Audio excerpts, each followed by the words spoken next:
Hello, my name is Piers Fawkes and welcome to this event. The Future of Retail Sessions 2021 has been brought to you by PSFK, Retail Innovation Week and our partners at Suzy. The most successful retailers over the last 12 months and maybe over the next 12 months are the ones that have relied on resilience. They've invested in infrastructure, they've invested in culture, and by doing so, they can pivot and respond to constant change. Today, we've invited members of our community, experts in our community, to talk about how retailers and brands can become more agile, can become more aware. And we've also have experts from our community who will talk about consumer insights. They will talk about the changing consumer needs and how that's driving the future of retail. The event today has been supported by our partners at Suzy, an online consumer insights platform. The agenda will run in two parts. The first part will be around the strategies that retailers and brands need to employ to become adaptive, agile, and aware. And the second session will look at consumer insights and we'll look at the changing consumer needs driving the future of retail. The framework of the event has been based around a research report created by the PSFK team called The Future of Retail 2021. I'm excited to have my colleague Scott Latchett join us today. Scott is partner who runs the research and strategy practice at PSFK, and he's going to help us set up the event today by taking us through the themes of that event that are driving this concept of resilience. Hey Scott. Hey Piers, happy to be here and excited to be sharing some highlights from the report with everyone today. That's great. I'm looking forward to hearing from it. Take it away. I will get started in earnest, but as Piers mentioned, every year when we approach the Future of Retail report series, we try to take a different approach and specific angle on things that we're seeing within the marketplace. And this year was all about resilience. Obviously, given everything that had happened in 2020, we were really focused on the retailers and brands who were well poised to deal with the disruption and the chaos and have emerged perhaps even stronger as a result of everything that has taken place. How do we define resilience? For us, resilience points to a company's ability to rapidly respond to disruption or change. And we see that really from the standpoint of these three kind of key ideas here, which we explore in more depth within the report. One is a data-led understanding of customers and operations based on continuous listening. And certainly that is across all different touch points and all different phases of your supply chain and operations. And really what we're trying to achieve here is a singular version of the truth as it applies to being informed by data and insights. When it comes to the internal sort of operations and the way a business ultimately is run, we see collaborative communications and processes are necessary for a business to be able to not only see what's happening, but also pivot from business as usual. And again, recognizing that disruption in some way, shape, or form is going to be business as usual moving forward.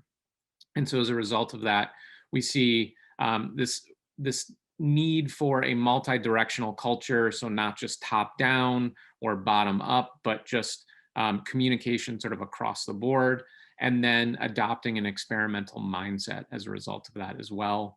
And then finally, from a resource allocation and asset point of view, needing to have flexible resources and assets in place to reutilize or redeploy where needed. And that's everything from technology investments, the people who you have working for your organization, both at HQ and at the front lines, and then from an infrastructure point of view, particularly as we think about the future of the retail store, the supply chain, et cetera.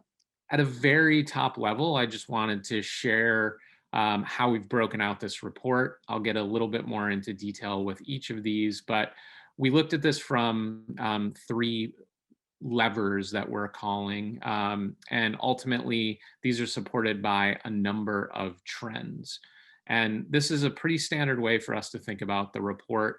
within each of these trends, we have examples of change. We have a lot more data and information that we've shared here as well.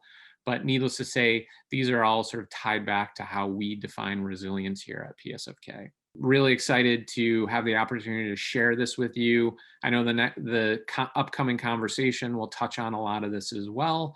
And please download and ask us your questions. Thank you. Thanks, Scott. That was really fascinating and really informative.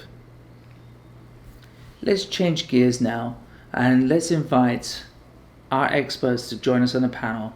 These experts are from the retail sector who work at brand manufacturers, and they're going to help us understand how to build adaptive, aware, agile retailers. Let's take a look at a list of the people who are on our panel today. The retail industry session is a panel discussion moderated by me, Piers Fawkes, with industry experts from our community of brand and retail execs. Experts include Worth Darling is the Director of Retail Innovation at Vans with a track record of delivering global DTC innovation at major brands including Adidas. From opening flagship store concepts to leading omnichannel and digital programs, Worth is constantly driving progress in the industry. Mike Peck is the Creative Director at Brooks Running, one of the most respected performance brands in the world. Prior to Brooks, Mike worked as a design and creative leader at Starbucks for 9 years. Sarah Devanzo is the VP of Consumer and Market Insight, Foresight and Innovation at L'Oreal. A technologist at heart, she specializes in emerging tech. Inside the L'Oreal Group today, she drives futures exploration, cultural intelligence, and insight discovery and supports the disruptive innovation funnel across 35 brands. Philippe is a management consultant and retail strategist.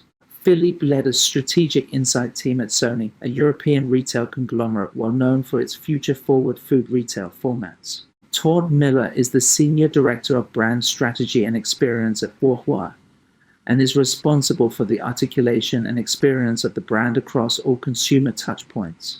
Jeff Char is a VP and Head of Marketing for Maserati North America and is a transformation-oriented strategic marketing leader who has a history of working on innovation-driven culture-defining brands including Converse and Nike. Janet Galore is a creative director at Amazon, where she leads the exploration of new user experiences in shopping design. Previously, Janet was a director at Microsoft Advanced Research and Strategy. Kelsey is an e-commerce and omnichannel expert with a track record for driving transformation in digital and retail organizations. Kelsey recently joined Coty to lead US e-commerce transformation initiatives, with a focus on building customer-centric process-driven solutions to future-proof the digital beauty experience. Patricia Rossi Santucci is a VP of Marketing at Acreage Holdings and is a global marketing leader turned trailblazer in the cannabis industry, having operated multiple vertically integrated dispensaries. So let's start the panel, okay? So let's start with the conversation around creating hyper-aware organizations. How corporations, retailers, brands are gathering data in real time or near real time, and they're using that data across the organization. Let's understand how they're doing that. Maybe I'll start with you, Philippe, because of your experience in working in grocery. Grocery has traditionally gathered a lot of data through loyalty cards and other systems. From your experience, how have these kind of rich data companies evolved and responded to the needs of the consumer? Oh, hi. Well, thanks for the question. Well, it's true. In grocery, loyalty cards are well known to be a very rich source of data about consumers. The interesting thing, in my perspective, that is happening is that retailers, and especially grocery retailers, where tickets are rather complex in terms of different richness of typology of products. There's the need to evolve from a sort of transactional till roll analysis data of the consumer to a more in-store rich information, right? It's quite remarkable how retailers, which over the years have evolved to excel at running their own stores, the amount of data they have about the consumer journey inside the store is actually pretty limited. So I think we're going to see over the next few years an evolution of that, and a lot of retailers are already, tapping into drawing data from what is happening within their store along the consumer journey. There's a number of technologies that are enablers of that, namely computer vision. I would say probably the better candidate for us to talk about. And I think this is really the next step in excelling at operating a store, knowing exactly what is going on inside, knowing exactly the route that your customer takes inside the store, knowing exactly if there is a stock out on the shelf and whether that stock out is impacting how your consumer behaves or takes something or takes something else, and so on. Todd, you work as an essential retailer, a convenience retailer, and so you've been watching very quickly the change and been responding to the change. How has how are retailers like yours kind of gathering data, using data, and how are you responding to the consumer's concerns or needs around data usage? In some ways, I think it's very similar to Philippe's experience. A lot of the work that had been done years ago was much more on the transactional side. I think we've really looked to mature quickly on the other signals that are available inside and outside of our stores. So our ability to understand, traffic flow, preferences, our ability to understand the kind of ins and outs of the daily lives of our shoppers is kind of mission critical to us. And again, it extends outside the store. Why are they choosing to come to our store? What are the signals that are out there? What are the reasons that, that again, they chose us versus, any other, company? So there's a lot of work that we've matured on and invested in to really kind of understand that. But with that also comes a lot of responsibility to make sure we're collecting, the right data. We're being very careful with that data, whether it's privacy law, whether it's the ability to forget, the ability to kind of let the consumer be in control of the data, knowledgeable of the data that's been gathered. And really for us, a lot of times it is honing in on the data that really helps both us and the customer. So there's a really true value exchange so that we're able to make their Wawa run just a little bit faster, a little bit easier, a little bit more knowledgeable, so that way when there is data available, it's the right data that we've gathered for the right mission for the customer. And if the customer does not want to be known or does not want to opt into those things, making sure that they have a really great experience, even though some of that data was not provided. So we're a brand that, quite frankly, anyone and everyone kind of shops. We have a very wide customer demographic that shops us. So we really have to work carefully to allow for a great shopping experience for those that have shared data with us, as well as those that have not.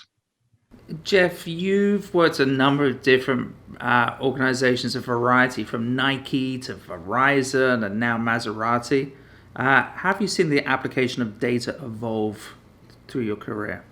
No, it's been pretty interesting. I mean, similar on the vein of what Philippe and Todd had sort of said. Obviously, it's the sort of the evolution of and the persistence of the different signals around, ultimately about trying to be able to get as one-to-one with the customer as possible. So it's interesting at Nike, working on the Nike Plus ecosystem, it was very interesting. It was very, sort of derivative of the mission of the company, which was very much about, inspiring and innovating, all, athletes around the world. And if you had a body, you were an athlete. So, and a lot of that was, Nike's very much known for the inspiration part, but with Nike Plus, it really enabled brought about the enablement piece. How do you actually help people?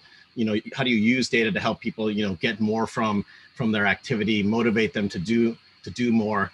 And that's where things like, really basic things was like, with Nike Plus running, it's like, if you know that an average shoe is designed to last 300 miles and you actually are tracking runs, when their shoe is in theory sort of due for a refresh, if you will. So there's a commerce kind of component to it, but it's really, it's sort of born on the side of like help people keep running and run more, so and that translated to things like the fuel band as well, and which was more about activity. At Verizon, totally different sort of culture a little bit.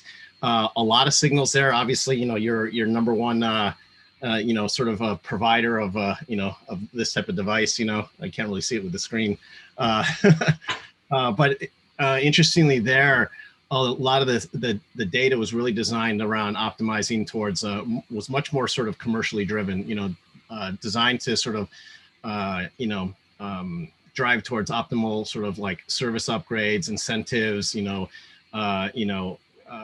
because with the removal of loyalty used to be sort of what they called a 2-year contract. And now, with payment plans, people can walk away anytime. So how do you sort of, make sure that you're sort of creating the kind of engagement that's going to keep people in? So that's data was used much more sort of commercially in that respect, I think. And at Maserati, it's kind of interesting because it's a little bit reflective of the auto industry a little bit, I think, where there's an evolution, a transformation sort of underway a little bit, where you had sort of these objects that you drove around in that you didn't really know. You basically, all the data was sort of designed around the sales side.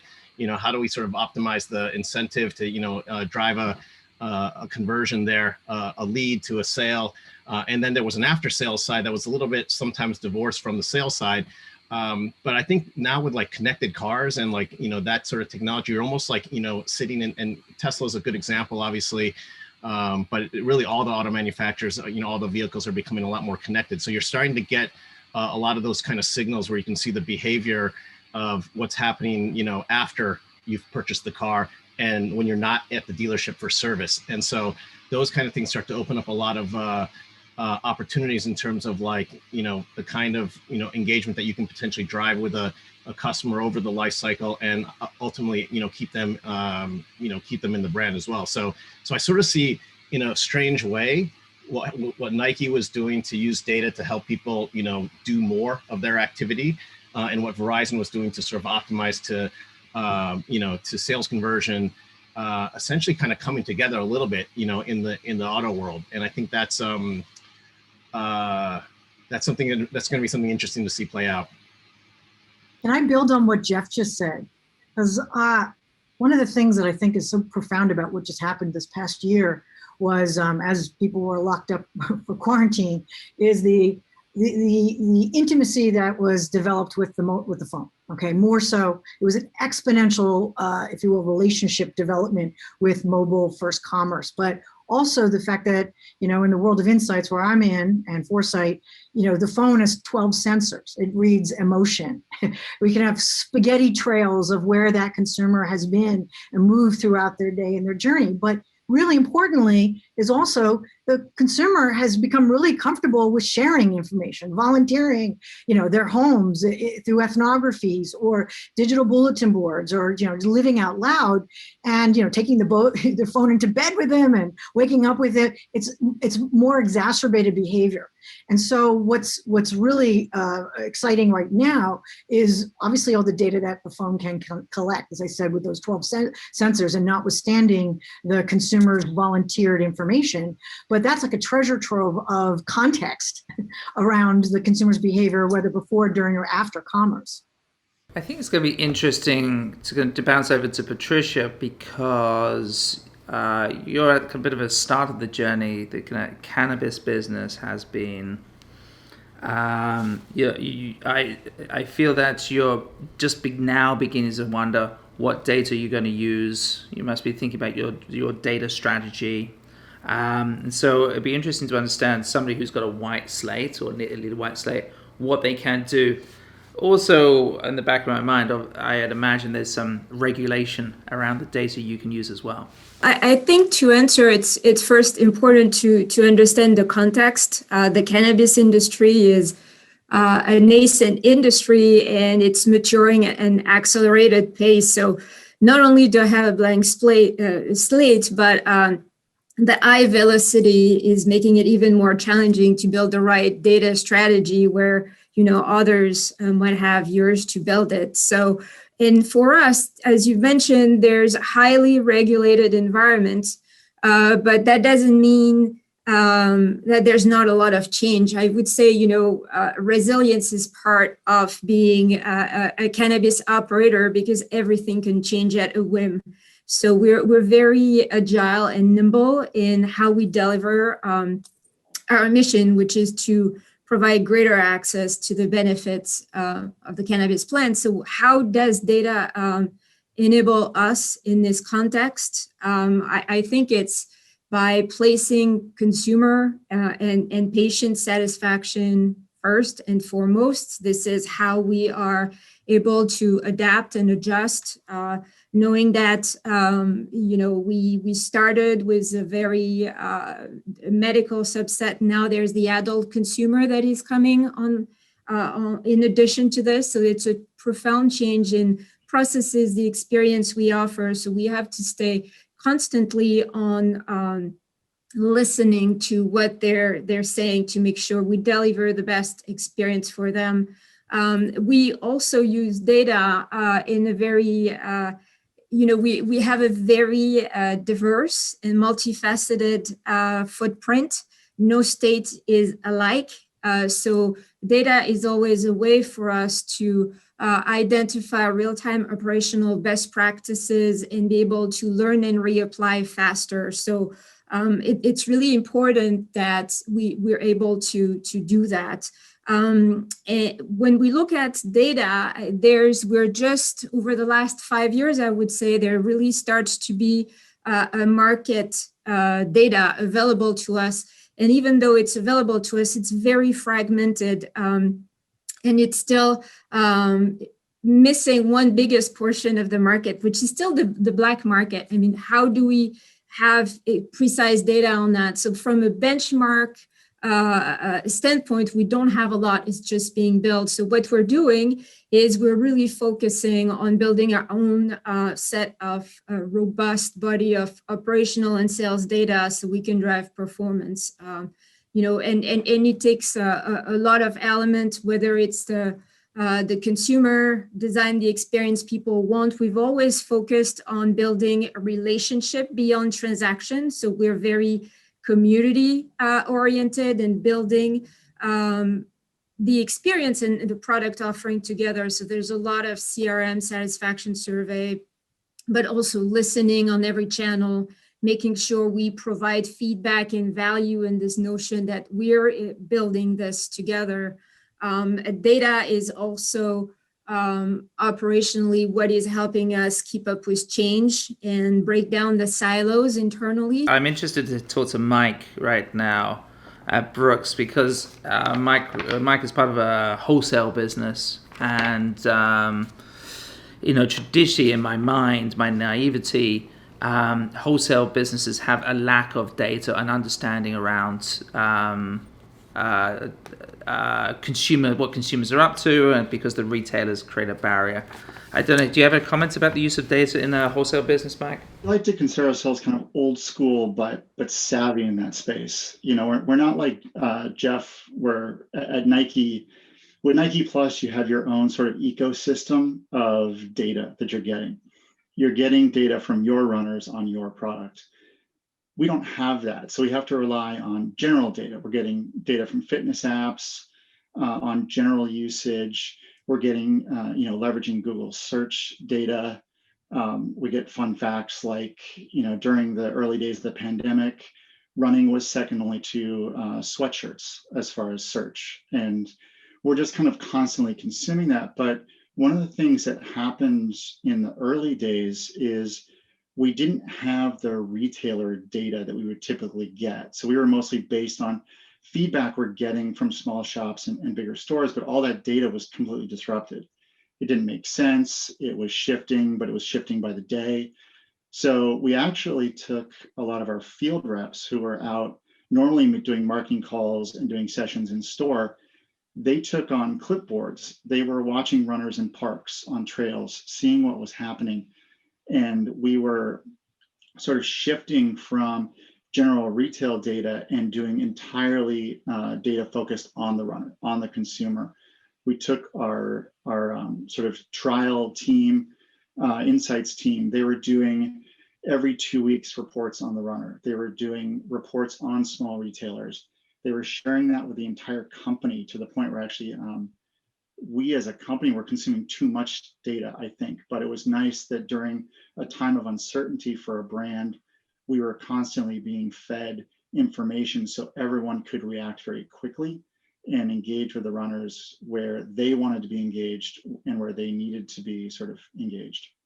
That's super interesting. Sarah, I guess in many ways you're part of a wholesale business as well, but do you have this multi-brand business? How's kind of the use of data evolved within your operation? Well, overall, in the past year, there certainly has been a more concerted effort to make data open across the brands, but organization-wide. There's been the introduction of platforms that are aggregating data from all sources, primary and secondary sources, and also even the consumer research that we're conducting. So whether it's device data or sales data, or is it market research that my team might be conducting, for example. So the digitization of insights, I think, is the big headline. Is that this has really just accelerated what a lot of us knew, and we've all been inching along there. But we've had to very quickly, organize it, structure the unstructured data, and put it in platforms where the average Joe or Julie can use, and not have to have a Master of Science degree in data analytics. And certainly it's paying off, because knowledge is power, right? So the more information we have about the market and what's going on and the consumer, the more agile and quick we can be to respond to it. Well, that's great. Let's use that as an opportunity to kind of shift the theme a little bit. Move away from data and just talk about agile and agility and how businesses have been able to respond, to become more dynamic. Kelsey, maybe we can turn to you and talk about how Cody's been making changes, responded over the last 12 months, and what's going to happen in the future. Yeah, absolutely. Thanks, Piers. So I think it's no surprise to anybody that the last year has encouraged a much more inquisitive and differentiated mindset. And it's something we've all experienced in our personal lives. But when it comes to our professional lives, there has been, I think, arguably even more uncertainty. We had this wild year with this famous statistic everyone's referencing, McKinsey's study that e-commerce grew 10 years worth of growth in 3 months in last spring's timeframe. And what I've sort of observed throughout this massive global shift is that few, if any, organizations have been prepared to enable digital at the scale it's being demanded in the market. So at Coty, we realize this along with every other player in e-commerce, but what really energizes me about the organization and what the leaders have done is that they had the courage to acknowledge the change, lean into the discomfort of it, and use it as an opportunity to build muscles in the organization. So specifically, our e-commerce structure had historically operated in a very siloed nature. And for those of you who either work in e-com or have ever interacted with an e-commerce team, you certainly appreciate how these individuals touch every piece of the business, from P&L management to supply chain to tech stacks, marketing, user experience. I mean, it's staggering when you peel back the layers of everything that happens. But recognizing this, the company made what could have been viewed as an unpopular decision to redesign the US digital team during COVID last August by creating this mutualized team that sits at the center of e-commerce. And this is a totally new team. It's a new function to e-com. And at first, people looked at it and they maybe said, well, how would that work? You're putting select employees into positions they didn't sign up for in the first place. And also they might not know how to execute on certain portions of their new day-to-day. And while those are fair concerns, what it's actually done is enabled us to, one, upskill the talent that we already had in the organization, to begin building a hybrid of skill sets, and then 3, create a laser-focused team of experts who are now focusing solely on future-proofing user experience. So by having the courage to do something a little bit disruptive in a time where everyone else was clinging to more stability, we've actually been able to get really crisp on what we need to do to get ahead of the customer and then prioritize the development of growth mindsets within the team. So I think to answer your question more directly, Cody's adapted to become more agile and doing 3 main things. 1, thinking about how to foster new mindsets within the teams. 2, cross-pollinating voices across every level of the organization to suggest new ideas. And then 3, having the courage to redesign an entire business unit to support an agility mindset. That's great. I appreciate that kind of insight into kind of what happened in the organization, and the top line summary at the end. That helped a lot. Great. Great. I'm sure in the chat right now we're busy sharing those insights as well. Worth, you work at Vans, which is part of a larger ecosystem of brands.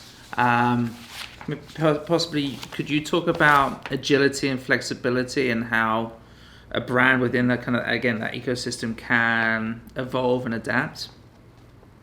Yeah, so looking through the lens of working at Vans within the broader VF corporate ecosystem, what I've noticed, one of the really great things that VF does to enable their brands is that they protect and promote that brand's unique and individual culture. And why this is so important is because culture is the bedrock for everything that a brand does, right? Whether we're talking about agility and flexibility or anything else under the sun. And so at Vans, we have a really strong culture. One, again, that's protected and promoted by VF. It's a people-first culture. And it's the focus on that has enabled agility and flexibility, right? The agility and flexibility is an output of the culture. So the culture is one that fosters listening, fosters communication and collaboration, fosters taking an empathetic approach with one another.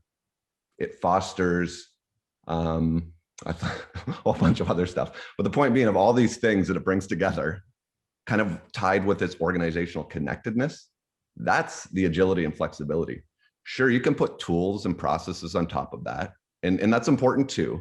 But when you peel those away, it's that culture that's enabled, brands like us to sustain and endure, and enabled us to really come together and be flexible and agile in a multitude of different ways. And I won't go into all the examples, through this pandemic, and hopefully on the back of it and out of it. That's really interesting. I'd love to explore some of the ways it has done. Maybe we can turn to Janet quickly. Janet, we talked about agility and flexibility, but what does that really mean? What does that mean in terms of the CX experience? How has your organization, Amazon, kind of changed and adapted to respond? Yeah, we've put in terms of the agility and flexibility internally. Of course, like everyone else, Amazon's been trying to cope with the working at home and needs for remote collaboration. And so we've put in, probably like a lot of other companies, tools that really help us collaborate remotely. But we've also worked hard to ensure that both our tools and our processes are really inclusive and flexible for the folks contributing. So our designers and product people, when we get together to brainstorm and contribute product ideas, we can do this, for example, asynchronously, so that if they have schedules that need to flex, we're accommodating that. And we've actually found that by promoting this inclusive atmosphere of collaboration within the product creation process, that it hasn't decreased the agility, and it's really helped us evolve. And in terms of like the CX side of it, how that manifests, like one thing we've been thinking about a lot, I'd say over the past few years, but of course recently, video has become a huge part of how people learn and communicate. And like Sarah mentioned, living out loud in video, like it conveys so much so quickly in a really authentic way, in a way that people can connect to. So we've been working on better ways for customers to engage with video throughout their whole shopping experience, and so that they can get inspired, evaluate products better, and then also learn from other shoppers. And so this process that we've used this year helped us launch some new ways for customers to contribute video product reviews, as well as answer customer questions with video. And then we also launched in a more immersive video viewing experience across mobile. And I will say too, like mobile for us is where we think the future of online shopping is going.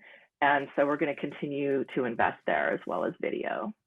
Here's, I'd like to build on Janet, what she just said, because I think she's reminded me of something, which is as we're looking for insights of the shopper, of the consumer, and you touched on, Janet, the different styles. Really important to recognize the cognitive differences, whether it's, like 8 different learning styles, but we too have been using tools that, cater to introverts versus extroverts, whether it's employees or, for agility, or whether it's consumers, whether those are more oral and those that are more oral and those that are, more visual. And so we're employing different asynchronous digital platforms to cater to the different types of people, both internally to be more agile for that 24/7 collaboration and, sprints and so forth, but also in the work we do with consumer insights with consumers or shoppers. Probably chip in a little bit on the vision about grocery and customer experience as well. I think it's very interesting how a number of us have been alluding how the pandemic context has obviously been a very important lever of digitization and the growth of e-commerce and the McKinsey graph that everyone talks about, right? But the one thing which I think is also very important is that, if anything, the pandemic context has also reinforced for a lot of us the importance of physical retail. On one side, we all miss on the number of categories that isn't possible for, in various lockdowns and different contexts for us to shop. But in the categories that we keep shopping, namely in grocery, the importance of the customer experience in that context has been very important. So there's a number of things that grocery operators have been doing, from very basic operational things such as strengthening the cleanliness of the shop, which has always been something very important, but going to more sort of offer and value proposition details about the customer experience. The low touch, the so-called low touch economy, right? So more of a frictionless checkout process, for instance, is something very important. Also in grocery, for instance, there's a number of other aspects of customer experience that are also very interesting, namely formats, right? So grocery typically has a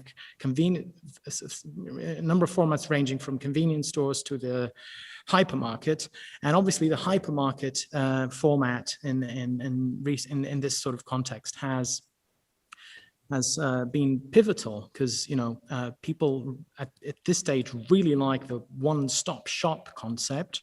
So a lot of operators have been brushing up on their range, for instance, on the offer that they have in store, brushing up and boosting massively the pick up capability of the store. Actually, pick up in many geographies, and I think I'm the only one talking to you from Europe, but pickup has grown massively in this sort of pandemic context, and it's definitely something that is here to stay. And there's a number of other things, such as resilience of the supply chain as well, which impacts the customer experience directly. I would even say on the convenience store side, again, it's a little bit of a different model, and Wawa is much more than a convenience store. We're definitely more on the fresh food as well as convenience. But delivery for us is up over 800% over prior years. So, I mean, it's a similar type, catering the model to kind of get your product in people's hands, however they want to shop you. So it's definitely been interesting to see the mix of kind of e-commerce as well as traditional commerce and how they come together. Has anybody else got a build in terms of agile or just new ways of doing CX based on being adaptive to the market? I think it's like what Todd said a little bit. I mean, it's forced. The pandemic's basically forced, the whole sort of, promise of, being able to engage or shop or interact how, when, and where you want, really sort of, gets, forced when you sort of remove an option, and so it happens to be the option that most people had access to because everyone was trying to drive towards the digital transformation. So, when you're forced down that path now, it's like you took away a sense, or a limb or something, and you sort of overcompensate. And now, you sort of realize, oh, I can actually see a lot, just by listening, or I can hear a lot by looking, and so I sort of feel like there's a little bit of that, kind of going on across the spaces. In auto, it's definitely, I mean, if you think about buying a car, I mean, the dealership is such a, is the store, and it's and dealers like to get you in the showroom. That's their kind of like, that's where they need you. They don't really, some of the more savvy ones have gotten better with like, using chat tools and video tools and using the website as sort of like a glorified lead generation kind of, experience. It's not really designed for you to buy the car that way. That's obviously evolving. Tesla's evolved that, and there's on the used car side, companies like Carvana and Vroom have sort of started to show that you can sort of do a truly end-to-end kind of, and I think some of those things are, that's just sort of like when you talk about the evolution of CX, I think, we've really seen it in this industry, but I think like Todd's saying, it's for sure in grocery and convenience and all sorts of, it feels like it's, and on wholesale it's kind of interesting. I feel like that was already, they were already moving there. I know at Nike we were trying to get to a more of that sort of true sort of, there was a real push on the e-com part, and then really much more of an omni-channel kind of focus with the stores and everything like that. But challenge was wholesale also. So getting those partners, the Foot Lockers and the Dicks and things like that versus your direct business, and how do you sort of grow those together? That's I think, for me at least, the force to it's less about like being like digital first. It's really much more about, I think it really sort of has proven the push the omni first kind of CX in my mind, really being able to really sort of perfect that sort of ability to, go cross channel, kind of when and where you want is the ideal, so it's definitely, I think different industries probably a little bit different. In car sales, obviously, you might start online, but then you go into a store, then you go back online, and, being able to sort of track that customer across when you don't actually own the dealerships, that's a tough sort of back end challenge there. But anyway, so let me ask Worth, as we kind of shift about like the role of the store, we talk about omnichannel and things like that. What's your view in terms of the role of the store going forward to kind of promote, sell brands like yours? I think we're starting to get at it with the conversation. But for me, where I go back to when thinking about the role of the store, to really simplify my thought process, is this undeniable megatrend that's impacting our industry. And my belief is that we are going, undeniably from a place of the majority of sales being transacted in physical brick and mortar to the majority of sales being transacted in digital. It'll take some time, but it'll get there. And if we understand that, and if we accept that, I then think we're ready to answer the question of what is the role of the store, and how is the store really supporting, enabling, and driving the growth of our digital business, right? That's kind of how I clarify it in my head. And there's a number of dimensions to that, how the store supports and enables and drives the growth of the digital business.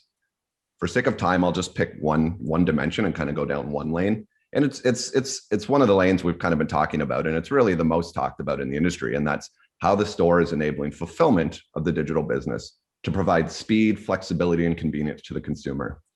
And that's not a new topic, but when we think about where digital's going, we're going to start talking about it and thinking about it much more radically.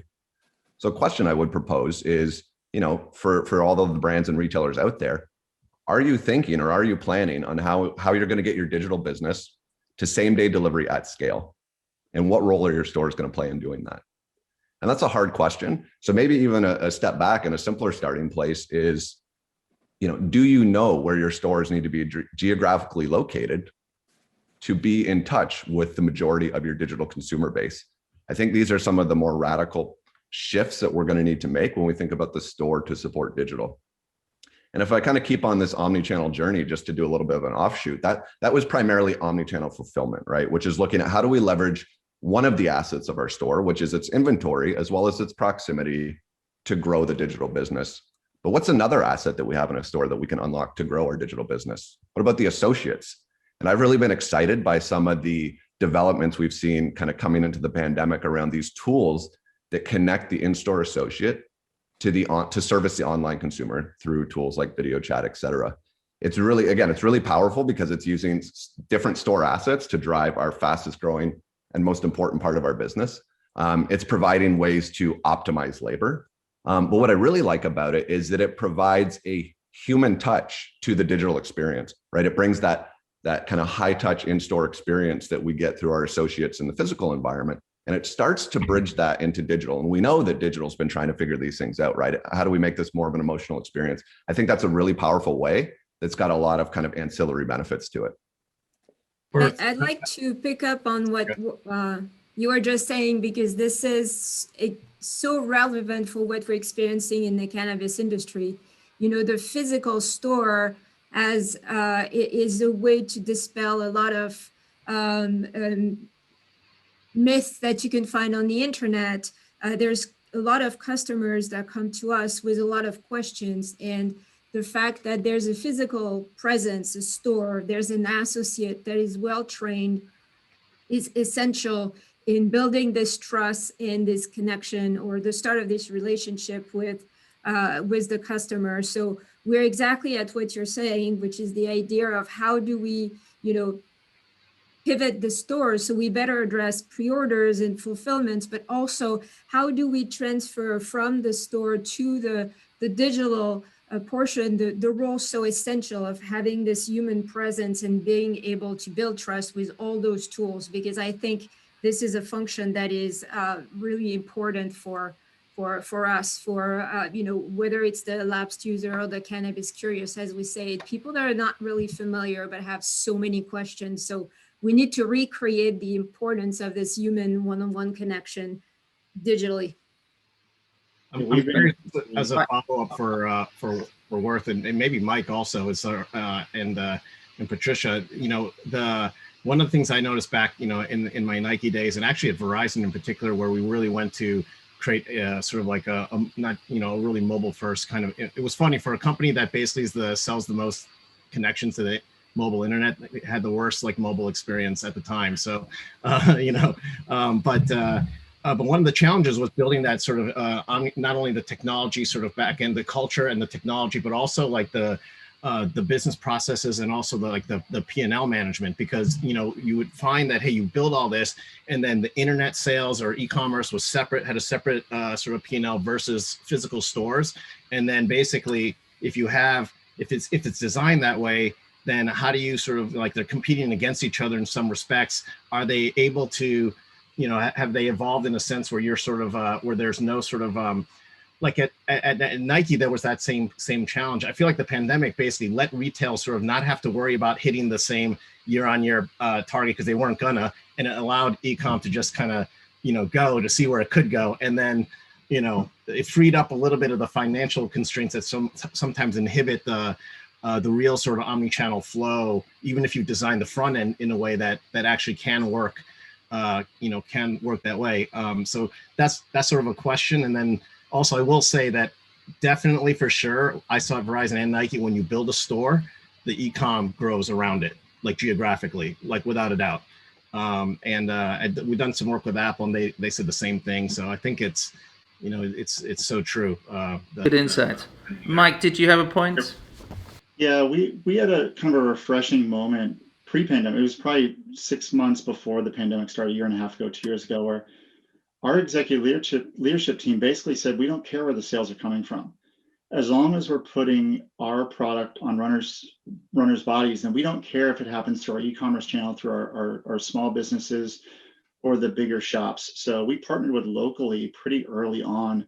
And we're really fortunate to have that infrastructure in place. I think a lot of it happened because we shifted distribution centers midway through 2019 and had a huge sort of supply chain problem with our small shops. And we saw the value that they brought. And so we partnered with Locally to make sure that whenever you're searching for any one of our products through our digital channels, you can just click a button and go to that local store and buy it. And then when the pandemic hit and they were suffering, we were able to fund and actually cover the Locally charges for them. We know the value in those small shops as these ultimate curators of product, which is why I think in the future, these smaller shops are going nowhere. I think that there's a strength in them. that is particularly on the wholesale side, you understand that they know that consumer even better than you would, and so they can curate.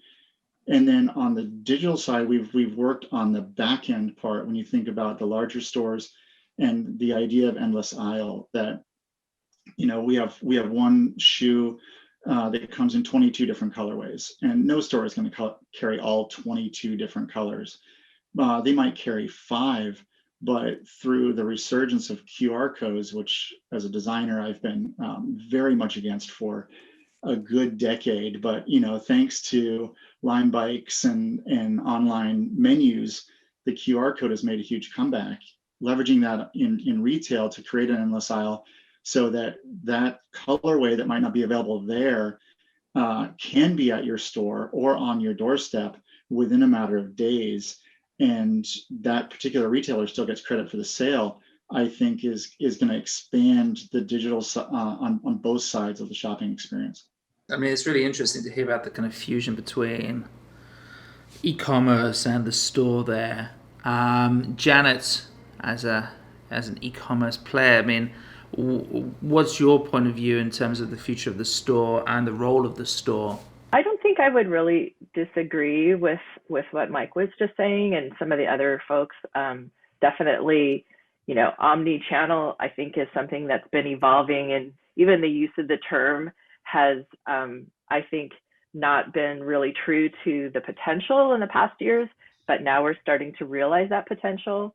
And, certainly, at Amazon, we've got, there's Whole Foods Market and Amazon Fresh. And I think for us, it's really around providing customers choice, and they're wanting choice and expecting the choice of whether or not they're starting digital and forming an order and then either having it delivered or picked up, or having an easy way to look at their shopping cart or their list while they're on premises. So thinking about how to really enhance the physical experience in the best way possible and have the best of both worlds is absolutely what we want to focus on and look at what's most convenient for the customer.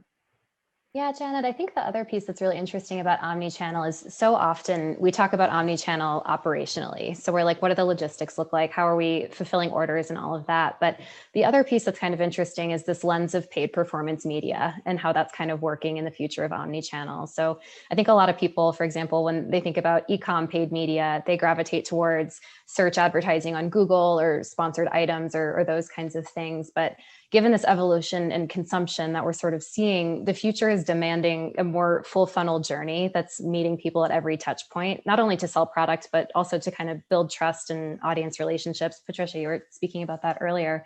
But it's thinking about if we're spending $1 on e-commerce for digital advertising, digital media, what does that then mean for store sales? Or what does that then mean for our whole omni-channel relationship and what the design of that architecture looks like? Because evaluating that full revenue impact of media is not so clearly defined today. And I think it's something that we're all going to have to figure out how we untangle as this customer behavior evolves. I appreciate that, Kelsey. I was wondering, I wanted to pick up on a point that Worth was talking about in terms of the staff. And Todd, whether you have a very human-centric store process and whether there's what other kind of strategies have been employed to support frontline workers? I'll jump in on the Wawa side. For us, I think, we've kind of come full circle in a lot of ways. I think a lot of our conversations, a lot of our processes were built digital first to kind of almost add on to the stores. We've talked a lot about omnichannel. And I think as we've taken step backs and we've looked at our customers, the reality is they really need to, in a lot of ways, be associate first. We want to take that associate point of view, that associate customer service, and really bring it from, they're the heart and soul of what we deliver every single day. How can all of our channels, quite frankly, benefit by that same personality, that same attention to detail, that same level of support. So really what we've done over the last couple of years is changed our CX approach to be very much focused on what's the associate part of this journey? How does the associate shine in this journey? How does Wawa, when the associate's not available, take that kind of critical role and express it through our digital means? We've even kind of looked at Wawa differently in that, Wawa has always been kind of this fun brand that people kind of like, what's a Wawa? And, so a lot of people, weirdly enough, get tattooed on their body, and all kinds of fun things around our overall brand, but we've really been a company that's been built off this idea of customization, the ability to kind of get what you want when you want it. So kind of our ongoing theme has been kind of Wawa how you wanna, and really looking at kind of building from the core out on that associate first, and then kind of really making sure our digital touch points really harness that truth and that kind of moment of the associate in any way possible, whether it's the post on a piece of social media, whether it's the media we buy and the voice that we use within that media, whether it's how we deliver that kind of customized e-commerce journey. It's all kind of from the associate out. And that's been kind of the big revelation, is to make sure that that's at the heart and soul of all of our decisions, and kind of just work from the ground up. I'll just jump on that. Todd, I really resonate with a lot of what you said there. I think what's interesting is that when we think about, everything that's going on in the industry today and how we enable our frontline workers, the conversation naturally gravitates to technology, and that's important, right? We really need to be leveraging technology and data, as we've talked about earlier, but it's also a really unique moment to refocus on humanity, kind of on the flip side of technology. And coming back to what I was talking about earlier with the cultural focus at Vans, personally, as an employee, I've been hearing from my leadership, especially during this year of the pandemic, it's okay. It's okay to feel shitty. It's okay if you're stressed out. If it's okay, we know that things are hard. It's okay if your kid runs on Zoom. It's okay if your dog barks. And so how do we take that also to our frontline workers that are really in the mix, because they're going through a lot? And so, yes, there's a lot of things we need to do around enabling them with more technologies. I gave one example earlier, but also enabling them with a real human touch so that they feel okay and they feel, that they're enabled to be their true selves at their work. And so I'm hoping that on the back of this pandemic, although we're seeing a lot of digital acceleration, we're also going to see a real pushback on employees, or not a real pushback, a real push forward on employees and employee experience kind of going forward. Yeah, and just to kind of build on that a little bit, I think one of the key things is that we all, I think on the digital side, are chasing conversions, chasing basket size, changing these KPIs. We're not chasing enough on the customer delight and the kind of authenticity of the brand as much. And I think that's a core one. And I think with our 35,000 associates in our stores every single day, we have to understand that while it might be a digital conversion, at the end of the day, the person came to us because of that credibility, that experience that they first saw or kind of felt in our stores. So it's just kind of like a different way of looking at it, because ultimately, if we're just changing conversions, we're not kind of putting our heart into it or building upon that authenticity. Then it just becomes a challenge, because then you're just another e-commerce channel, or you're just another digital transaction. So there is definitely a higher bar that I think is going to be even higher as we come out of the pandemic and things that are going on around us right now.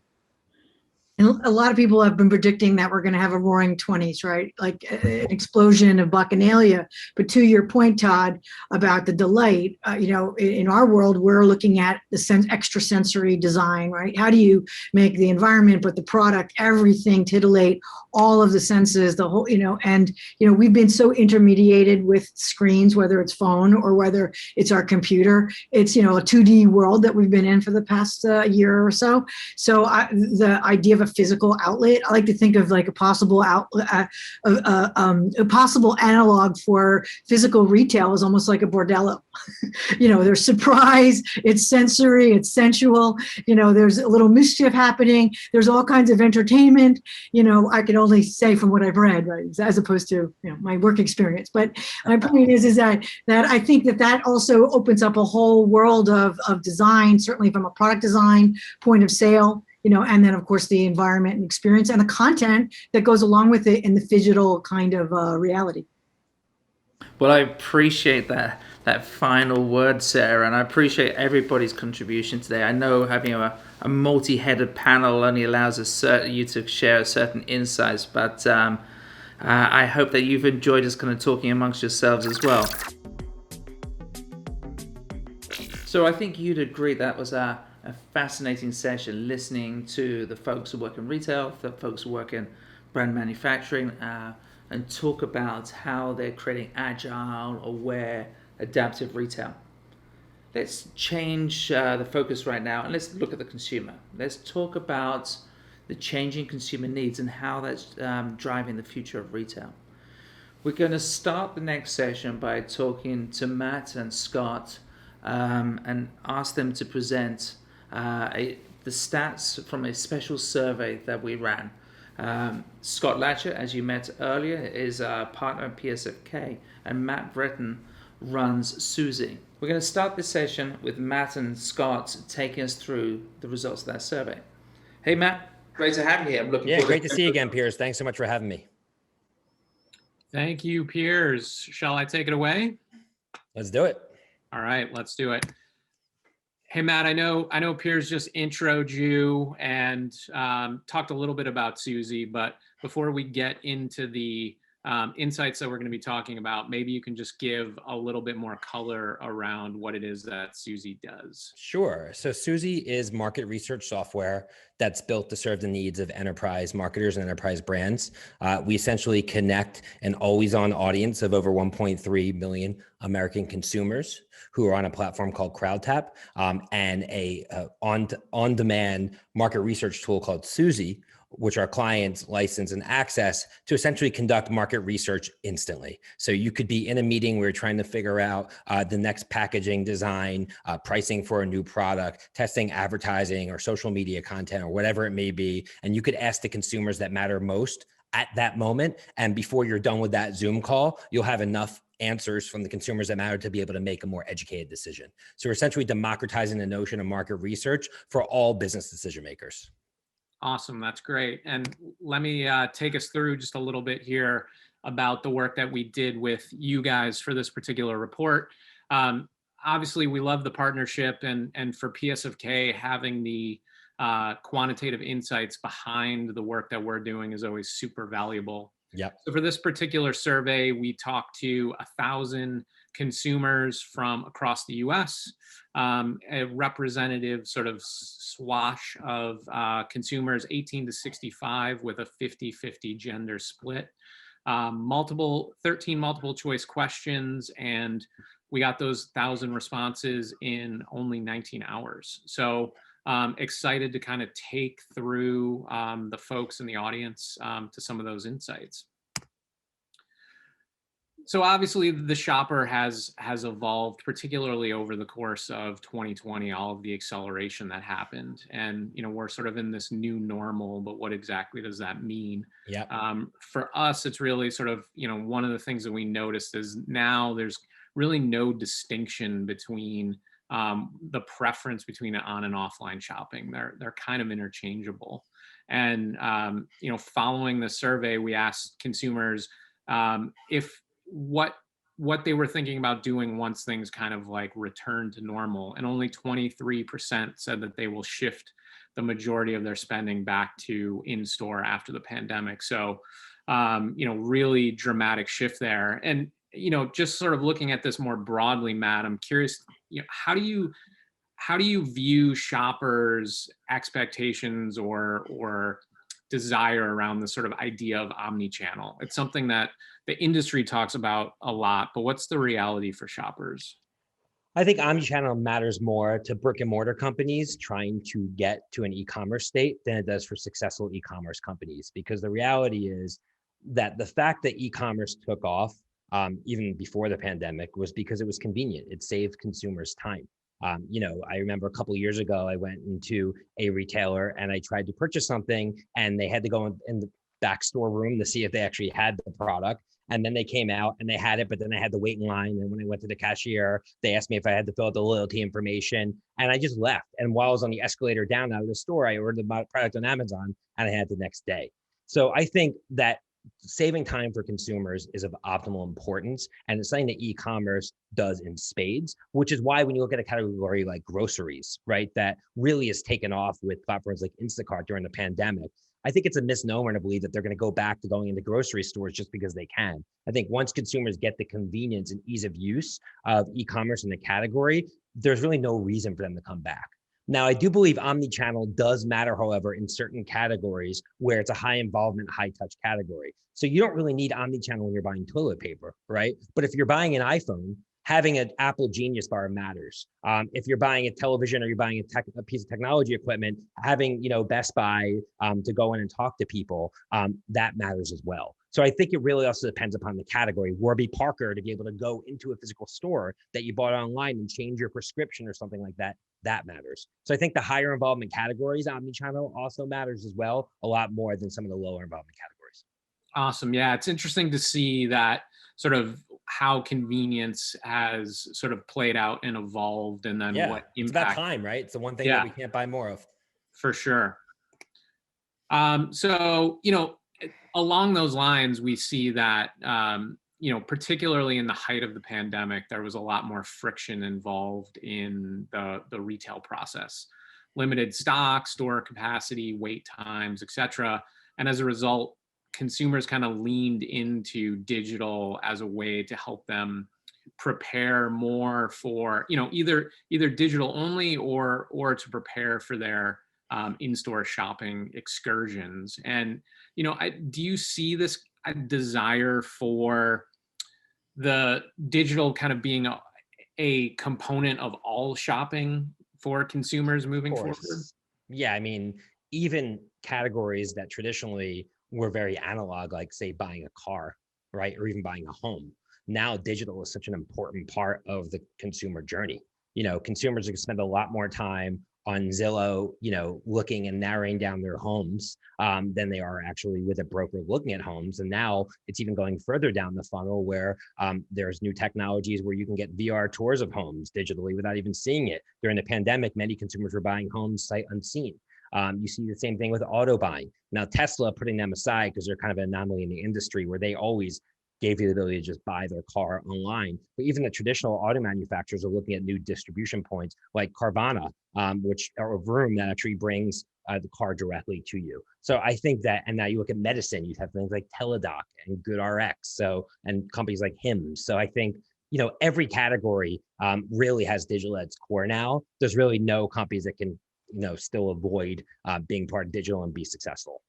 Yeah, I love that sort of insight there, and it's really disintermediated the need for any of these physical components in a lot of ways. Yeah. And so as a result, there's that need to really kind of rethink what happens within that physical channel ultimately.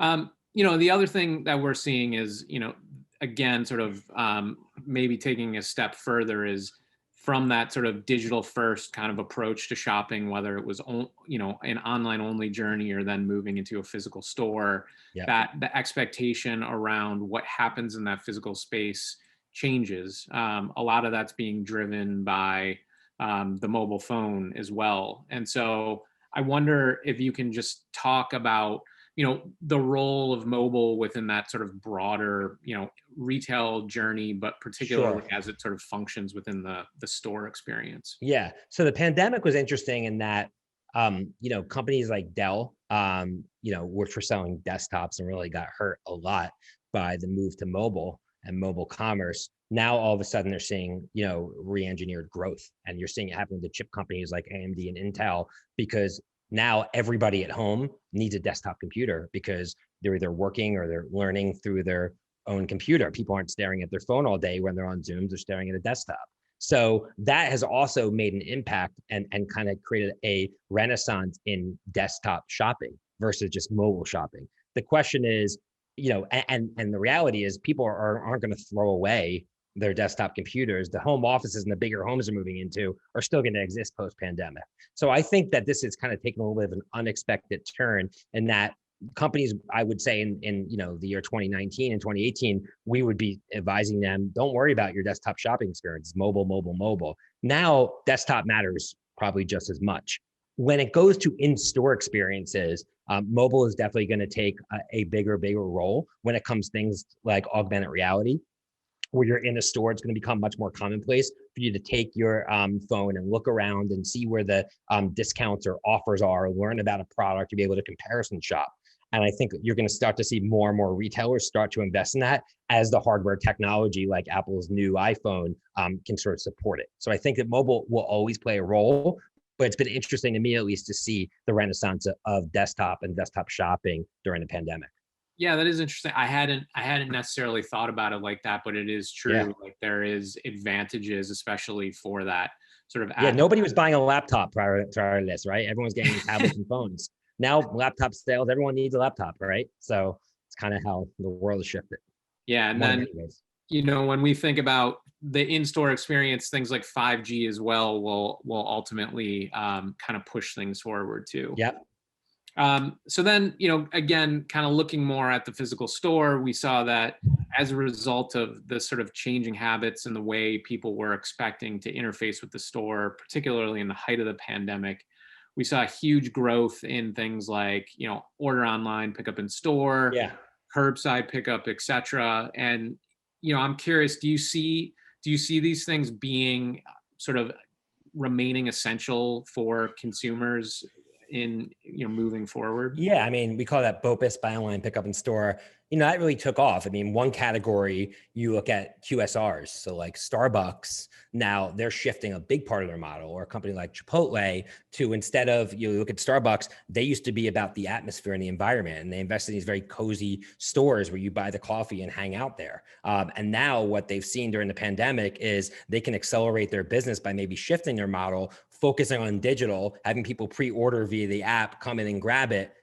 It's a completely different business model. So that's one version of buy online, picking up in store, right? You have other big box retailers, Target, Walmart, et cetera, that understand that consumers don't really feel safe in big stores, or at least didn't during the pandemic, and like the convenience of being able to shop at their own leisure at their home, but wanted it that day, wanted that hour. So, what that gives consumers is, more confidence in how they're actually going to be able to get the product, that they can actually go pick it up. So I think that's going to stay. I think though, with the lower involvement categories, as Amazon Prime and now Walmart has Walmart Plus and all these, they're going to be delivering within a day anyway. So I think the need for consumers to actually go to a store and pick up stuff in the low involvement categories, I think that is a pandemic related thing. You almost have to think about what are things that you need now. Like I know I need my coffee at 9 a.m. in the morning. I can't wait till the next day to get it. So Starbucks will always need to have a store where I can pick it up. Toilet paper, maybe not, right? Maybe not so much unless I ran out and I need it. So, so I think there's certain categories where this is going to play out versus others. I think all these things are very category specific. Totally. And I mean, it's interesting because I think from our point of view, it's also in those instances where, let's say you're grocery shopping and you do 90% of your order online and you pick that up, and then that remaining 10% or whatever is what you might spend 20 minutes or a half hour in the store doing as well. Right. So it's like a, interesting way of thinking about kind of combining those two and bringing some of that convenience into that store experience as well. Absolutely. And then again, sort of related to that, we're looking at things like service or services being a big component of that store experience. So, and you alluded to this a little bit around the iPhone, but what do you sort of see in terms of this moving forward relative to the physical store? Yeah, I mean, I think services in certain categories are of huge importance. I mean, we saw a couple of years ago, IKEA purchase a company called TaskRabbit because IKEA sells very low cost furniture, but you have to put it together, and not everybody wants to put it together, right? So by IKEA buying TaskRabbit, I think they could have done a better job of integrating it, because when I purchased something at IKEA, they didn't tell me about it, right? And I think a lot of people don't, but that's a service implementation. When you go to Home Depot or Lowe's, you want to know that there's a group that can help you understand how to install your flooring or something of that nature. So and now you have companies like Lululemon, right, buying a company called Mirror, which is an in-home, connected fitness device. Now that's services in a different way because they're selling software as a services. It's actually living on the hardware. All those things, though, what they give the companies, the core companies, is more first-party data, right? They give you a deeper connection with the customer, right? And those two things are incredibly important to be able to keep and grow your customers over time. Now Lululemon is touching the customer many more times during a day, and they're collecting way more data about that consumer than if they were just waiting until the next time they went to the store or bought their stuff online. So I think that's only to continue to grow. And I think, Tide recently announced they're rolling out laundromats, right? That's a service, right? So you can touch and feel their brand. So I do think you're going to start to see more brands get into services as they need more first-party data and they want more frequent touch points. Yeah, I love that idea of that sort of ecosystem approach. And again, Yep. like the way you're thinking about it is like new touch points, more frequent touch points, et cetera. And so I think that's all sort of, creating that additional value for the consumer.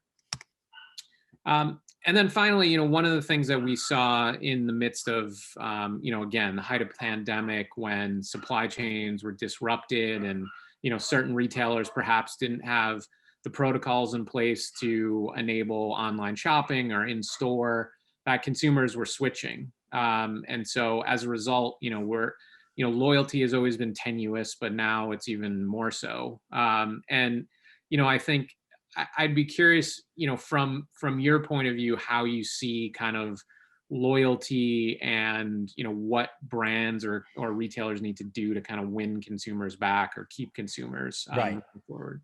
So we did find early in the pandemic that many consumers shopped new brands in certain categories because the brand they usually shop wasn't available, right? So if you, let's just take an easy category like, Purell, right? So if you bought Purell and they were sold out everywhere, you were going to get any hand sanitizer that was available in March of last year, right? But if you like that, then maybe you would stick with that. So, but again, that's a lower involvement category.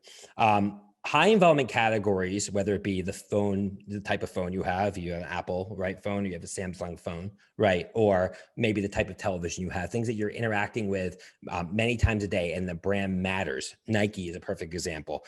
If you're smart as a brand and you have those touch points, and those touch points do have to be omnichannel. Nike is a perfect example. Nike has a robust digital ecosystem, multiple touch points with the consumer, a vibrant in-store experience. Those companies, and Nike is an example of a company that thrived during the pandemic, you're able to really double down on that brand loyalty. If you're a company that's just selling, bottled water, or you're selling sparkling water, or you're selling, apples, right? Not Apple computer, but actual apples that you eat, it becomes a little more challenging. And you do have to be a little bit more creative about ways that you can get that ecosystem that you spoke of, Scott, and different touch points so you can reinforce that loyalty. Because the one thing consumers don't need more of right now is choice. You walk into the aisle of the grocery store and there's limitless choices for everything. So the battle isn't just for consumers' wallets, it's for their mind share and attention. And that's why I think you're going to really start to see more and more companies in many categories, again, try to purchase companies or build new products that surround them with different types of touch points so they can always be top of mind, so they can maintain that loyalty and customer growth. Amazing. Well, that's super interesting. And I know we're going to keep the conversation going as we shift into the panel moving forward. So appreciate you taking the time to share some specific insights. Absolutely. Big fan of PSFK and really appreciate our partnership with you guys. Yeah, likewise. We do as well. And, love to have this, first party data to share alongside our reports. So Absolutely. Thanks, Matt. Thank you. That's great. Thank you, Matt. Thank you, Scott. Really appreciate those insights. So let's transition and bring on other members of our community and discuss those topics that we've been talking today. The Consumer Insights session is a panel discussion moderated with PSFK's Scott Latchup with experts to discuss the emerging consumer needs and expectations that are driving rapid change in retail.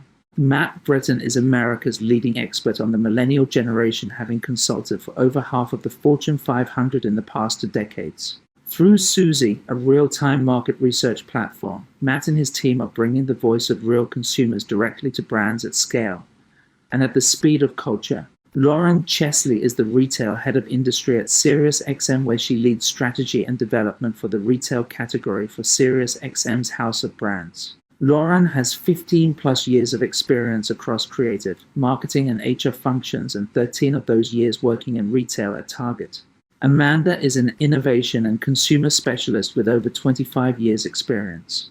Amanda has been instrumental in creating new propositions for retailers, consumer product organizations, insurance companies, banks, and media businesses. Kofi is a brand strategist and technologist who uses cultural insights and data to build authentic connections between people and brands. Kofi works with entrepreneurs, startups, and global brands like Pfizer, Puma, and Mercedes-Benz, helping them create value and grow at home and abroad. There's a lot of things that have happened and a lot's been talked about in terms of, digital acceleration, big consumer behavior shifts, etc. If you had to choose one one consumer behavior shift that you find extremely intriguing from a business opportunity point of view, I would love to sort of get a sense. And I know, Kofi, you had a thought, so maybe you can kick us off. Yeah, definitely. Thanks. Glad to be here, Scott. Yeah, one of the main things that I've been tracking, particularly in the past year with COVID and just kind of how things, the political climate, both within the US and abroad as well, is the effects of social distancing, specifically around driving consumer tribalism, or kind of these smaller groups of consumers who self-identify with specific worldviews. And I think what's different from now versus previously is that because we all rely on social media and we all curate our news and our worldview through social media, that's helped also shape that tribalism. So there was a report that said 61% of people, particularly in the US, last year during the political climate, unfriended or blocked someone who had an opposing point of view. So I think besides the environmental social distancing, which COVID has pushed us to, there's kind of this news and communication social distancing as well that is driving to this tribalism around, just gravitating towards those who are only really focused on your worldview. How I think that affects the business climate is that really brands are really going to have to find a balance between inclusivity and exclusivity. So how does your brand relate to a specific tribe and facilitate their worldview, but then also without ostracizing or excluding other worldviews? So that balance from a brand and business perspective is one that's really rich for brands that are really purpose driven and really understand kind of what the brand values are and can really communicate that widely to a specific tribe. That's really fascinating. I mean, we had seen this kind of shift towards these hyper niche kind of communities, and I've never necessarily heard it expressed in the way that you kind of talk about it, which is, to your point, it's super delicate balance to be inclusive, but then recognize that each of these kind of groups has a very specific sort of point of view that they're approaching things. And Lauren, I wonder if you can sort of jump in a little bit and share anything that you think, from a consumer shift that you're really tracking at the moment. Yeah, sure. So I think the larger shift in media consumption is super intriguing. We've seen pre-pandemic the decline in traditional outlets like TV and terrestrial radio, but then of course in 2020 and certainly already in 2021, we're seeing those increases persist, or decreases, I should say, persist, and increases in digital. So we see tons of digital players and platforms rising. So that's anything from streaming video to audio to social. You just see more consumers that are leaning into those platforms. And what's interesting is that just disrupts, I think, a lot, especially where retailers used to play, right? If you think about TV advertising and production and all of that, you just see people shifting into more of the streaming platforms. And I think that adds a layer of complexity, right? So a lot of these platforms, if you think about even the Netflix of the world, right? They're subscription based. And so oftentimes while people are engaging more with them, it's harder for advertisers to actually address them because people are basically buying to not see advertising, right? So I think the complexity of that, of going where consumers are, but finding the nuance within that and making sure that they're addressing people where they're at and engaging them. And I think digital also offers an opportunity to get closer to conversion. So you have upper funnel opportunities to brand, but then it actually gives you a platform to transition into a sale more readily as well. So you see a lot of shoppable videos, shoppable audio, and just a nice play into that interaction to get people closer to a sale. So I think it's going to be something that people lean into more, and brands have to make sure that they're resonating there. Yeah, it's really fascinating, specifically with some of the big players that you mentioned, where you're paying to be a subscriber and what that ultimately means, and how they're trying to think about monetizing that, and creating content that people actually want to participate in from a brand-led perspective. And then to your point, bringing in some of that, that close-in content plus commerce, or content plus whatever as a part of that is really huge. I'm curious, from anyone's perspective, what are your thoughts around the whole sort of shift towards live streaming as a sort of viable way to sell product and kind of bring consumers into that sort of live shopping experience? I think it's hard to do well. I think, we see things like Clubhouse right now, and it's very, to me, reminiscent of when Instagram Live first started, where at first everybody goes live, everybody wants to kind of create their own shows. But then what we quickly realize is it's hard to do that. It's hard to create content live and keep people's attention, unless you're like, if Beyonce just turns on the camera, it'll be awesome, right? Because everyone wants to see what she's doing, but not everyone's Beyonce, right? Most people actually have to entertain people, and they're not good at doing that. So I think it's the select few will do a great job at it, right? Like just like QVC did with television, and so many other companies fail, and most will fail. And I think you just have to figure out, is that a place that you can play effectively in? Yeah, it's interesting. I find that, I hadn't considered it from that point of view. I think to your point, with something like Clubhouse, because it's so new, maybe consumers are more forgiving early on, but that probably falls off pretty quickly. Right now it's about the medium more than the message. People get used to the medium, and then you need substance in the message. And that's when, the rubber meets the road, so to speak. And the same it would happen with Instagram Live.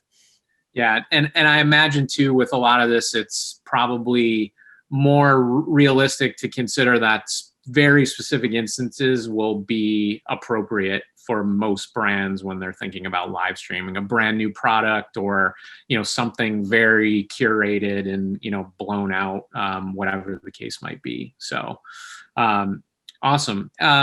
So thinking about, we're in the context of a retail conference right now, and the physical store environment has shifted, and people's kind of threshold for what they're expecting as a part of that has changed, whether that's, again, retail, eating in restaurants, attending sporting events, live concerts, etc. What do we sort of see as the new expectations for customers relative to their comfort levels interacting in physical spaces moving forward? And then I guess as a follow-up, what's the expectation for how the store or that physical environment needs to change as a result of that? May I?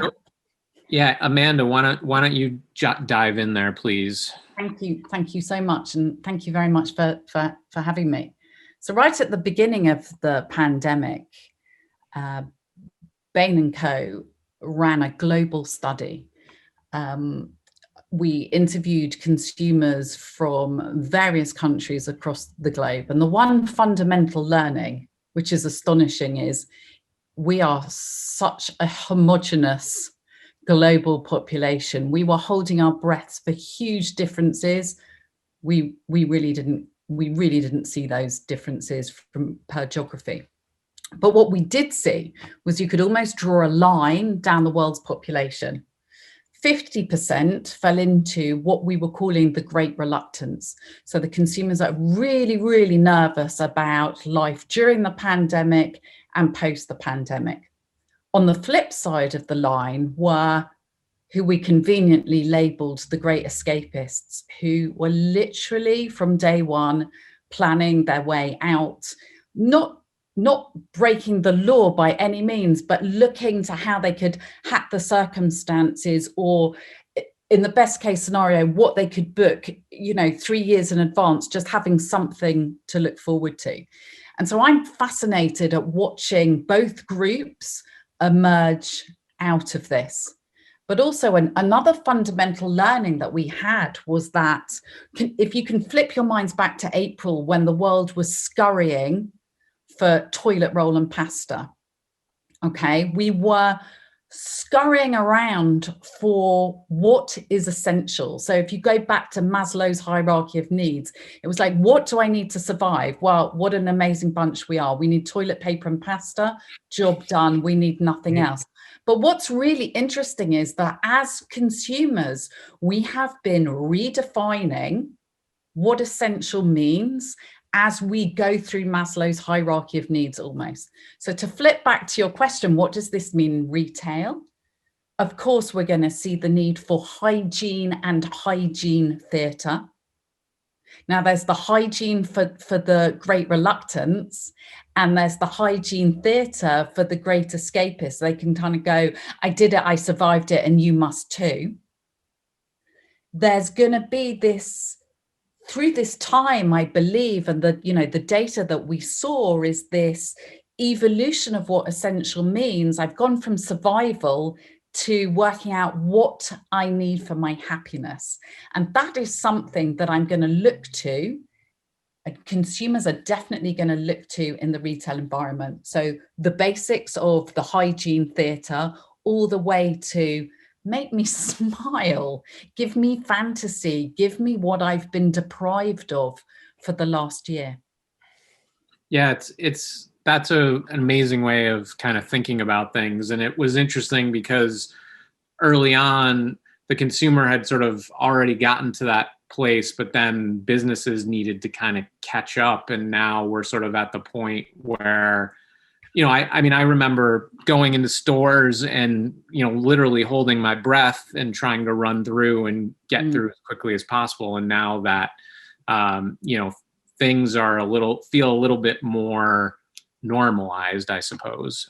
So, and to get to that aspirational point now that we're in the midst of the long haul is really interesting, not only from a physical point of view, but just from a brand or retailer sort of like tapping into the consumer need state, I suppose. Does anyone want to pick up on any of those ideas that Amanda just touched on? Yeah, I think it'll be interesting to see also, based on what Amanda is talking about, what I'm seeing also is that compared to other times in the past when this has happened more recently with technology and such, I think that part of that shift also, and seeing that evolution of those two groups, is really around, how does technology facilitate, but then also stay out of the way, because I'm seeing a lot more need for a human connection, both in the curation of ideas, the just connection in general, because we've all been kind of stuck inside. So, who are the people that I trust are in my circle, however big that circle is, and how are they also curating and facilitating a lot of what Amanda's talking about, which is what I'm trying to escape or I'm trying to retract. So from a brand perspective, it's less about algorithms and kind of, automation. And even though that makes sense from a operations perspective, but how do you translate that into a human connection, a human curation? We're seeing some of that in Netflix. I know Pandora is doing some of that from like curating lists. And then also Amazon just signed a deal with Donald Glover, the actor, to curate content as well. So we know Amazon has a ton of algorithms, and they don't, we've already been fed we already feeling the algorithm and getting some recommendations back. But now putting that human layer between the algorithm and the community might be a different trend that we might see coming forth. Yeah, that sort of human piece, I think, is really interesting, and for all the reasons that you mentioned, Kofi, particularly the fact that, we're seeing things like loneliness become this sort of like ongoing epidemic and almost this like kind of post-traumatic stress disorder as a result of all of this. And so needing companies to sort of have that human and empathetic kind of point of view is so hugely important kind of moving forward, like outside of, trying to sell to a consumer or meet their needs. It's just like this, bigger kind of thing that's required. Matt, I wonder if you have thoughts just from thinking about, the brand loyalty kind of point of view. I know we talked about this a little bit earlier, but how you see that sort of, in light of some of the comments, and how you see that sort of shaping going forward what brands or retailers need to be thinking about to sort of capture consumers. So I think generally speaking, brand loyalty is really a function of attention and mind share. I think when the brands that you think about most are the ones that you're generally loyal to. As a result, I think the lower involvement categories have a bigger challenge at brand loyalty because you're just not thinking about them a lot. So during the pandemic, if a common product was out at the grocery store or an Instacart, you would just replace it, and it didn't really matter. That wouldn't be the same thing with your phone, right? If you wanted to get the new iPhone and they were out, you wouldn't just switch to a Samsung phone, right? So that's the example of brand loyalty kind of brought to its most common point. I think that as a result of that, many companies are now looking to diversify their consumer touch points. So you have Tide looking to get into, laundromats, so consumers could touch and feel their product. You have Lululemon buying Mirror, which is a in-home connected fitness device. So you're interacting with their brand much more, and they're connecting first-party data. I think you're going to start to see more and more of this, where you're going to have companies not just innovate through content and social media. And because for a while, the way that a lot of companies are trying to solve for that is they would come out with their own, content show. Everyone wanted to be the next Red Bull. And I think everyone realizes that nobody wants to watch, a content show from a company that makes, dishwashing soap, right? But if I made dishwashing soap, I may want to buy a company that makes a connected dishwasher and basically sell that at a subsidized rate. So I'm touching the consumer more often, and it only takes my dishwashing soap. And now all of a sudden, I have way more touch points. I have first party data, and I have that loyalty. So I think building an ecosystem, increasing the touch points, connecting first party data is what a lot of these companies are going to need to do to continue to thrive and build, their share of customer. And Lauren, I wonder if you, have thoughts relative to, this whole sort of brand loyalty piece and what that's sort of evolving into from your perspective. Yeah, Matt, those are amazing points and super interesting thinking about the ecosystem piece of it. Yeah. Back to the last question, I think humanity, right? So a part of building loyalty is about the humanity and understanding people's why, right? And so brands want to know, certainly, like, what's the why that gets people ticking, and have that aligned to their brand values and speak to that more readily too. And consumers are being more discerning, right? They're voting with their dollars, particularly as we are coming out of an election season, right? That's readily important when it comes to social, economical issues and things of the like. And so people are investing in places where they not only see a value, right, from does this meet my convenience need? Does this actually bring me what I want on that end of the spectrum? But also, does it hit on my values and the things that I believe in and the things that are important to me? And so I think it's really important that brands are thinking about their larger message and what they stand for, and they're not negotiating on that, right? There's so many things that are happening in the news where brands are expected to respond quickly. And so having that internal value system and that North Star and being clear and transparent and speaking to it, I think that also creates a lot of loyalty, or in the instances where brands mess up, a lot of, brand switching, right? Or cancel culture also. So it's just super interesting to think about how loyalty hits on the heartstrings and what people care about, particularly when brands, I think, become a bigger social consumer in the world, and their statements really matter about what's the health of the world and the things that are being requested of, essentially, from global citizens. I think brands that do this really well, Patagonia always stands out to me. I think what they do for protecting endangered lands is really impressive and powerful. And then Target too, my alma mater, I just continuing as a Black consumer, continue to be impressed with what they're doing in terms of not just what are they stocking on their shelves, how are they communicating to me and what means the most to me as a Black consumer. And then also like the internal ecosystem too, how do they treat team members and what are the things that they're standing for in times of disruption. So I think that really speaks to how people are choosing to shop as well. That's amazing. I think it's really interesting, particularly on that last point, how we saw consumers being mindful of the sort of internal culture existing within the companies that they chose to support or not support based on, a lot specifically around sort of like treatment of essential workers and, their role within communities, et cetera. So I think it's, really fascinating to see that kind of like idea of purpose and how that's evolving and finally kind of like the reality of what consumers say they believe in and how they spend kind of meeting together. Amanda, I don't know if you have thoughts relative to that in terms of, sort of purpose within the context of the broader kind of brand or, relating also, even beyond that to some of the things you touched on before, the kind of like hierarchy of needs and some of this more aspirational kind of ideas that brands can create within consumers' lives. Well, unsurprisingly, I have 1,000 opinions about almost everything everybody has said. And Lauren, I'm big on the nods around when you're talking about the why. And with somebody with my surname, I go from the why to the how. And I also just, no pun intended, actually, Scott, I'm also going to jump to something that you said. I'm a huge, I absolutely love human beings. However, I don't believe a lot of what they say, which is why I spend a lot of time trying to convince the clients that I have the pleasure of working with to prove out that say-do gap. So the astonishing figure that quite rightly 60% of consumers say that they want to make far more ethical decisions around their purchasing habits, but in fact only 32%, I think the last data I saw, were prepared to pay for it.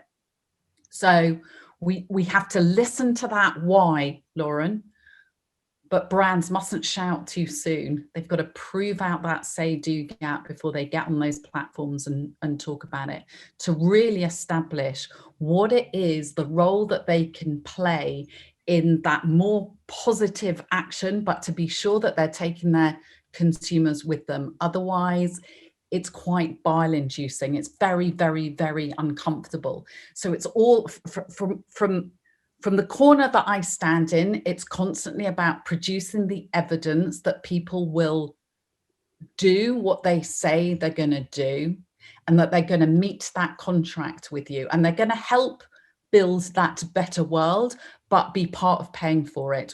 And I don't mean that in a mercenary way. And I think that the brands that are staying close to their consumers, constantly have that tap on, are the brands that are winning. It's the ones that you work with that say, yeah, no, we've got some data, it's about a year old now. And you're like, then it's a year old. Look what happened. Look what's happened in a year. And that's aside from the pandemic. There's no excuse for turning on or off those budgets anymore. There's also, to my mind, no excuse for the extensive roadmap. The North Star that Lauren talked about, we all need one. We absolutely need one, but we need those small steps to get there, to test and learn and to pivot along the way, to know exactly what it is that we're aiming for, but not have that outdated and extortionately expensive roadmap to get there, because anything can be thrown down at us at any point. It's having that agility to be holding hands with your consumers the whole way, but to pivot with them whichever way they want to go. I love that. I think that speaks to values in a lot of ways too, right? When you know what you stand behind, then you can make decisions on the fly that, change is going to happen around you. But if you're like, hey, this is the North Star, you know whether you're saying yes or no to something, you know whether you're acting upon something or you're sitting on the sidelines. So I think readily it is about how do you align on that and then ultimately make decisions based on that playbook, ultimately knowing that so many things are going to change along the way, but you at least have some sort of system in place, the right people in a room to make a decision, aligned, of course, to the customer values, but also to your company values as well. And I would just like to add that, oh, sorry, just one last thing. What I've seen also is that with that, as Amanda mentioned, holding the hand with the consumer and saying, okay, this is the North Star, this is what we aspire to. But as as folks who are have the same purpose or the same vision or whatever as the brand and its consumer, there's a lot more flexibility if the brand gets it wrong as well, right? So the consumer is more likely, cancel culture is a real thing, but I think the brands that are able to come out of those errors are the ones who both admit it and have a close connection to their tribes, and so those tribes end up forgiving the brands, and they give the brand a little bit more of a leeway to make mistakes because we all are essentially human. Yep. Well put.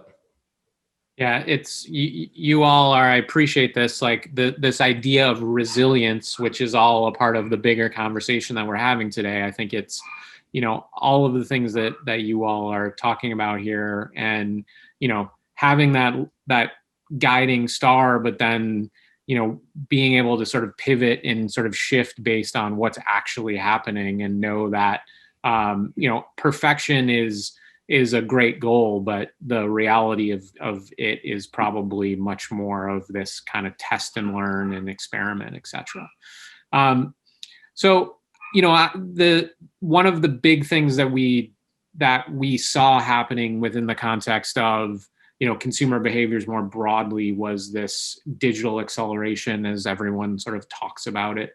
And there's been so many new platforms that have arisen over the past 12 months. Obviously, TikTok is now the big thing that everybody's talking about, but it's also being discussed alongside all of these other platforms. And I'm wondering, from your point of view, if there's a particular sort of digital channel or platform that you're really excited about right now as a way of kind of tapping into the consumer in today's world. Maybe Matt, do you have an opinion on that? On what types of brands? Digital channel that you see as being like really exciting right now for tapping into consumer. I mean, I think that channels are almost table stakes right now. I think it's much more important. I mean, reaching consumers in a very targeted way, especially over mobile devices, used to be in itself the idea, right? The medium was kind of the idea. Now it's really all about how you activate. I think regardless of what platform you're on, you need to understand what right do you have to play in a category that nobody else can or no one can do as good as you, and how can you deliver upon that in the way that meets the consumer's needs? Whether you're buying a TV spot and entertaining consumers, whether you're building your own fitness platform, or whether you're have a customer service engine, which allows consumers to really feel a point of connection. There's many different ways that you can do it, but ultimately you need to deliver value to the consumer and think about the consumer first and selling your product next, regardless of what the channel is. Right. And so just because they're there and they exist doesn't mean that you need to be necessarily touching all of them. Yeah, a channel's not an idea anymore. It was for a while. I don't think it is anymore. Lauren, I know you're in the business of audio, and that's something that's a particular interest to you. Maybe you can talk about some of that, what's exciting you within the audio space right now. Yeah, definitely. So I think, audio is an emerging platform. It's increasing in usage as I was speaking to the consumer consumption behavior and those shifts. I think, work from home and arguably life from home has just created such a disruption in how people are using audio. And I just think that at this point in time, our eyes are taxed, right? Like, how many people are tired of Zoom calls and all these online interactions, right? Whereas our ears have bandwidth, and listening in and leaning into music, into podcasting, into platforms, even like a Clubhouse. I think it's just super fascinating how audio is just interacting with people in a new way. I think it's a soundtrack to people's days, right? You can have music on in the background. Ultimately, when you're working, it takes you through different phases throughout your day. So if you're thinking about, I wake up to music, I work out to a playlist or a podcast, I'm meditating to a certain soundtrack. It just is an opportunity to kind of lean into somebody's everyday existence. And when you're thinking about it with a retailer hat on, on, right? It's these moments that are endemic to somebody's livelihood, right? So you're maybe listening to something when you're cooking dinner and you're like, oh, I'm out of something, or I hear an ad for something that's super connected to what you're doing in that moment, laundry detergent while you're doing your laundry or whatnot. So I think it's an opportunity to meet people where they're at as listening is happening more, as well as just, meet people in this immersive environment, particularly as voice comes into play, right? Like voice commerce is super fascinating to me, particularly because we're talking to our devices more when we are on the move or now when we're at home. So I just think that it's a platform that I get super excited about. That's why I came to the company I'm at right now, is I just really get geeky about the opportunity to meet consumers in this moment in time where audio is truly a platform that's super immersive. Plus, I think there's an interesting play on the fact that it's a low production, lift essentially, right? So when you speak to being nimble, needing to make movement based on consumer behaviors, it's an opportunity to write a script and cast a character to then lean into that, right? Whereas you don't need a set to build out a commercial or things of that nature. So it's just much more nimble and an opportunity for brands to really win. Yeah, it's fascinating. From a very personal point of view, not having my commute anymore, I really miss the time that I don't have to listen to podcasts so much. It's like a big not dark spot, but it's like a gap in my life right now. I do think that audio as a medium is very interesting, and there's a lot of cool experiments that are happening there right now as well. So yeah, just to add on to a note that Amanda, you said, right? It's the power of it in the sense of like, it's personal, right? So one person can hear one thing and paint a picture of it in their mind that looks different than somebody else's. So if you hear kids laughing, right, you're going to picture your kids most likely, or your nieces and nephews or whatnot. If you hear, maybe the backdrop to a shower or something, you're thinking about the routine you have in the morning, right? So it doesn't give you a prescriptive way to look at something like visual representation of something does. Instead, it gets into the theater of the mind, and it gives people an opportunity to really say, what does that mean to me? How does it look and feel to me and in my life? And I think when you're talking about inclusion, Kofi, you mentioned this, that's a really good way to get inclusive, is just, let somebody develop in their minds what that actually looks like to them. And so I think that's a really powerful opportunity too for the landscape within audio. Interesting. It'll be interesting to see as we look at that trend, and we're talking about it, like how that translates as we come out of COVID, the middle of COVID, and people start going into retail spaces, how that then translates into how the curation of the environment and the ambiance that the retail spaces how they build that in, because people are going to want to go into stores, but then we're used to these rituals of walking, or as Lauren, as you mentioned, or someone mentioned, you're cooking and you're listening to something, and that both triggers you, but it also inspires you. So how does that, now that you have the ability to go into a store or retail environment, how can you take that with you? Is it still more personal, as in the sense that I have my headphones on, or is there some kind of a broader experience? So that's one place for retailers to explore. Be interesting to see that. I think it's both, right? Like somebody can choose to have their individual experience and have their earbuds in their ears, but then you can have overhead music, right? That sets the tone for a shopping experience, whether it's by a particular store or category in store, you can have those cues. So I think that music and shopping and pairing the right mood and mindset with that, you see dividends in sales, you see opportunities for lifts and things like that, because music can inspire consumer behavior, right? I think during the holiday season, most retailers do it poorly. So I feel like, sometimes music in stores has a bad rap because you're just used to hearing that same holiday playlist over and over again. But when you do it right, it's personal to your brand ethos. It's an opportunity to really get people into that immersive experience and heighten all different sounds, right? Like I love hotels. You walk in, you smell, you hear, it just puts you in this relaxed state more often than not. And so I think there's power in activating more of your senses in retail experiences. I think the bar is going to be higher than ever for retailers, because consumers are going to be shifting from a comfort state where they are now, where they're, wearing sweats and they have record high savings. Those of us who've been lucky enough to keep a job, people are they have more time than we've ever had before. And when we can shift back towards an excitement adventure state, people are going to go out and do things, right? They're going to want to go to restaurants. They're going to want to travel and do these things. And time is going to become more valuable again than it is now when people have all day to just sit around because they can't go anywhere. And when time is more valuable, people are going to be more discerning about how they spend it. So if someone's going to go into your store versus just purchasing that product on Amazon, they're going to expect more than just a product or service that you sell. So companies are going to have to entertain, inspire, teach, connect, a variety of different things wherever they can do best to make it worthwhile for consumers to step in there. We've been talking about retail and retailtainment and the concept of it for some years, and I was thinking, and Matt, what you're saying was reminding me that, when we used to wax lyrical about the marvels of the internet, we used to say that, look, there was a website called Burnt Marshmallows, which was this meeting place for people that love camping, right? And you could, whatever kind of pot you were, you could find your lid online.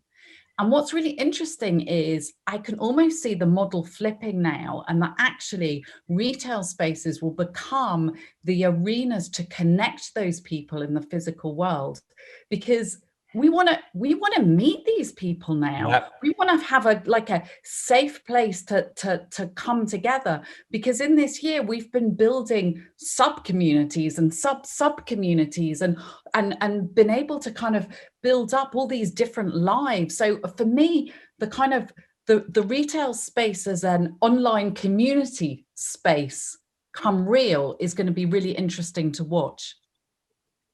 Totally agree on that one. Like, it's interesting to see how brands have pivoted, right? Because the immersive store experience was something that was a lean in for a lot of brands, right? Or they built their whole ecosystem against it. Like Camp, you all at PSFK had the Camp founder Ben on, and I think it's fascinating how his model of business was completely disrupted, but they pivoted successfully into an online experience.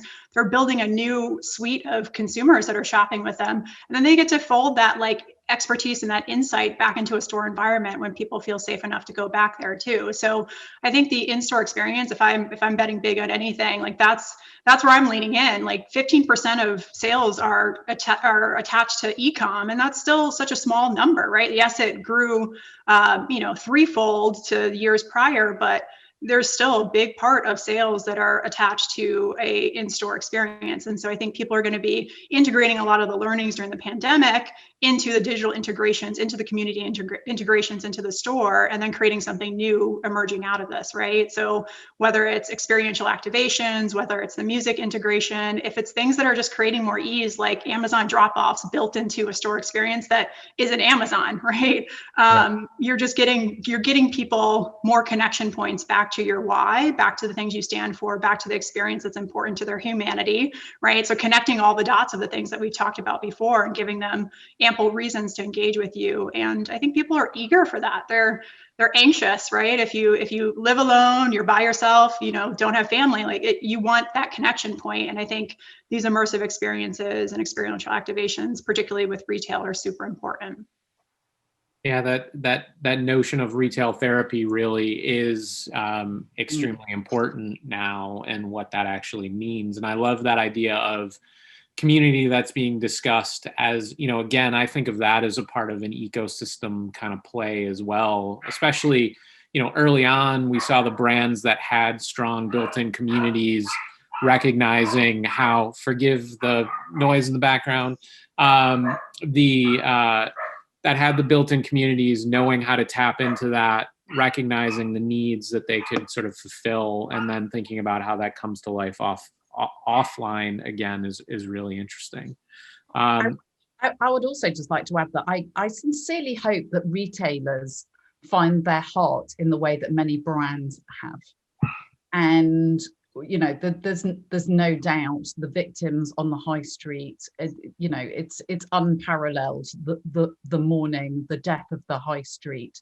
And for the small independent store owners, how are they surviving? And I really, really hope that the big retailers set up conscious programs where they are bringing in those artists, those creators, those makers, and giving them space and being the the landlords that the commercial property developers have failed to be. I should be really looking to them to be exploring that and not exploiting that. I like that idea, Amanda, because essentially, so the big retailers are usually not embedded in whatever community they are.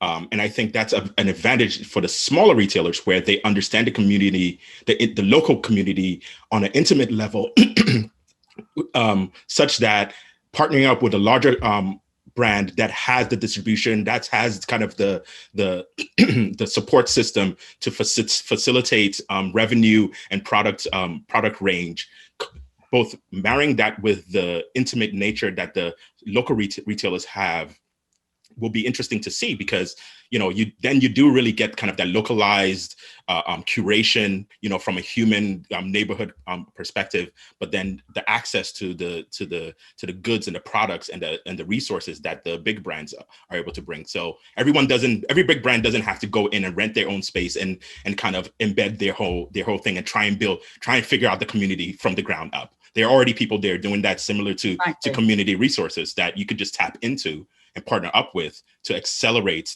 and amplify the partnership. I think it's interesting, it doesn't also always have to be about bringing the products of a local retailer into the marketplace. It could be, what are you doing for the local community in terms of CSR? And how are you integrating maybe artists into the design of your store, or the art that's within your store? Or, how are you bringing incubator programming into, a certain community, or things of that nature? So I think one for one, it is tough to say like all of our, vendors, we're going to have X amount of representation. I think some brands are doing that, right? If you think about even just Black vendors, right? And the brands that are making statements about 15% of their offering is going to be from Black curators, as an example. But I do think it's looking at all the different ways that bigger retailers can have an impact on a local community, being very thoughtful stewards of their community, right? And I think that's going to look different. And that goes back to what's your value system, what's authentic to you, because if you're doing something just to do something, people are going to sniff that out too. So it goes back to, Amanda, what you were saying, where it's like, actually figure out, co-collaborate with your consumers, do some test and measuring, and identify what are the things that are going to resonate with them from a local market perspective. Yeah, I love it. It's interesting, full circle, going back to Kofi's initial comment about the sort of tribalism that's happened. And I feel like local is perhaps one of the few things that people in a specific community can kind of agree upon. So to sort of have that as something that you can attach yourself to and, help foster in many ways, I think is, and it's very hard to scale. It's hard to scale local. Yeah, absolutely. Absolutely. Well, I think that's a nice way to kind of end off the conversation. I know we could continue kind of talking about so many different things, but we do have time. So I appreciate Kofi, Lauren, Amanda, and Matt, all of your great insights, sharing that with the audience. And good luck to everyone. Stay well in 2021, and hope to have an opportunity to chat with you all soon. Thanks for having us. It's a pleasure. Thanks for having us. Thanks, guys. Thank you very much. Bye. Thank you. Take care, everyone. Take care. Bye. That was great. Thanks so much to the panelists for being part of that session. And thank you for attending today. Hopefully you've been as energized and excited as I have when it comes to kind of listening to those insights. It was great to kind of hear the themes about humanity and just understand how excited people were about retail and the future of retail. I look forward to seeing you at the next event. Thanks for coming today.